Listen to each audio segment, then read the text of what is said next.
Deus tinha plantado um jardim no Éden para os lados do leste e ali colocou o homem que formara. Então o Senhor Deus fez nascer do solo todo tipo de árvores agradáveis aos olhos e boas para alimento. E no meio do jardim estavam a árvore da vida e a árvore do conhecimento do bem e do mal.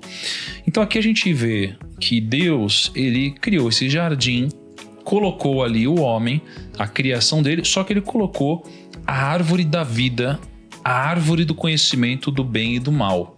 Né? Cara, existe algum significado em... Porque a gente ouve muito sobre a árvore, o fruto proibido, etc. Mas Deus chegou lá e colocou no meio do jardim. Podia ser no canto, podia ser na diagonal. Ele botou no meio, exatamente no meio. Ali, isso daqui, no meio de tudo. Uma região central, a árvore do conhecimento do bem e do mal.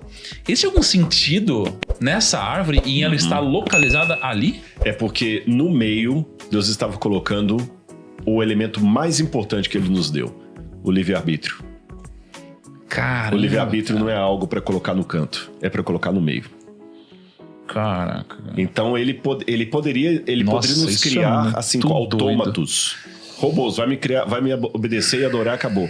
Não, vocês podem escolher se querem me adorar ou não. E decidam a partir do que está ali no meio. Ou seja, recusar comer da árvore que está no meio ou aceitar comer a árvore que está no meio é exercer o livre-arbítrio.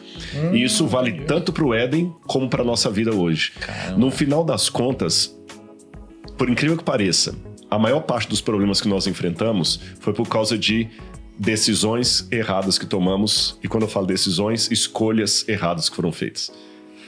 Eu sei que alguns vão falar, mas não acho justo, porque eu não sabia. Não importa, você escolheu.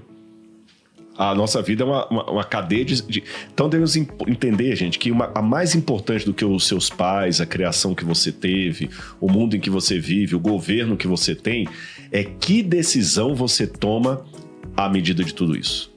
Que a decisão sempre está no meio. Olha, veja bem, Deus é um ser inatingível. Mas olha o paradoxo. Apesar de Deus ser um Deus todo-poderoso, ele assumiu um ponto vulnerável quando criou o ser humano.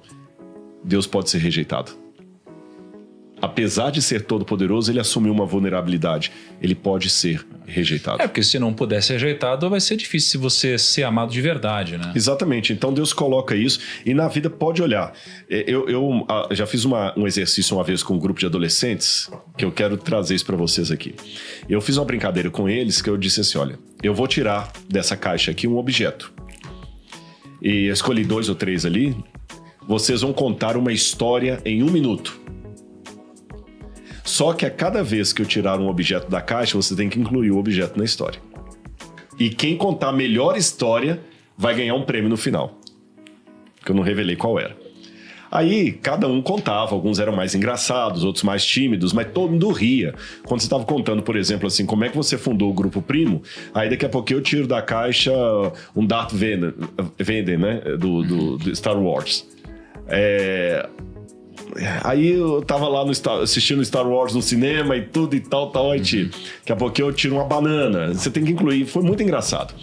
No final eu falei, pois é, eu vou dar uma surpresa pra vocês aqui. Todas as histórias são válidas.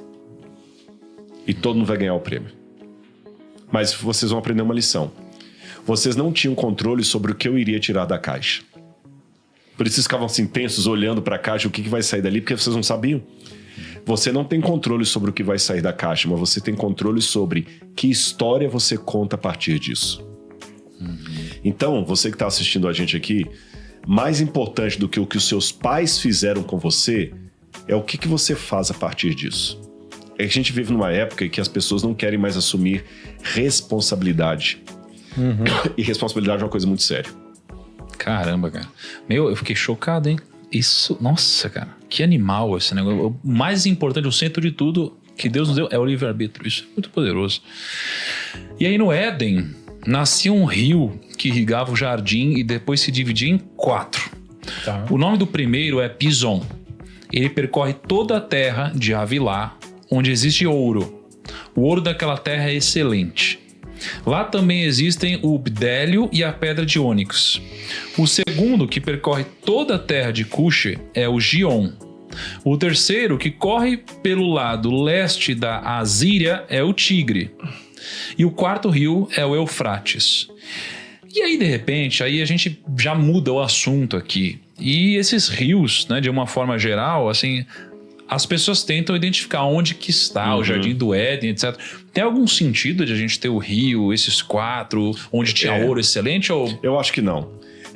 Eles pegam assim, porque você tem na Mesopotâmia o Tigre e o Eufrates. Na verdade, a palavra tigre que aparece aqui, você leu, né? Como está no português, mas em hebraico é Hidekel. Que eles acabaram chamando de Rio Tigre ali. Então você tem o Tigre e o Eufrates ali no Iraque, e o pessoal fala, então o Jardim do Éden era por ali.